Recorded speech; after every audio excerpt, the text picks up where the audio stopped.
Hello guys, আমি সুজিত পাল। তোমরা আমাকে অনেকেই চেনো, আবার অনেকেই এদিকে ভাবছো। ভূপেন্দ্র যোগী।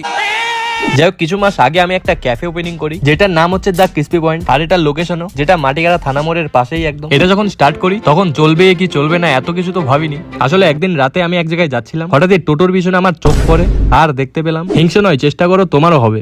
তাই পরের দিন সকালে চেষ্টা করতে শুরু করে দিই। শুরুতে একটু টেনশন তো হচ্ছিল যে চলবে কি চলবে না, ভাবছিলাম তো হিরো আলমের মুভির মতন ফ্লপ না হয়ে যায়। বাট গাইস, তোমরা থাকতে আমার টেনশন কিসে? তোমরা এই ক্রিস্পি পয়েন্টটাকে এত ভালোবাসা দেখিয়েছো, সত্যি বলার বাইরে। এখন তো দেখি শিব মন্দির, মাটিগাড়া, আশেপাশে যত জায়গা আছে সব এখান থেকেই অর্ডার দেয়। তোমরা তো জানোই আমরা হোম ডেলিভারিও দিই। যারা শিব মন্দির, মাটিগাড়া আশেপাশের থেকে নতুন কেউ দেখছো, তারা সকলেই মেনু কার্ডের নিচে দেওয়া নাম্বারে কল করে অর্ডার দিতে পারবে। সবশেষে thank you so much guys তোমাদের সকলকে দ্য ক্রিস্পি পয়েন্টকে এত ভালোবাসা দেখানোর জন্য। আর ভিডিওটা পারলে তোমাদের সব বন্ধুদের সাথে শেয়ার করে দিও। মানুষ আমাদের পাশে আছে। চলো আজকের ব্লগ এতটুকুই, বাই।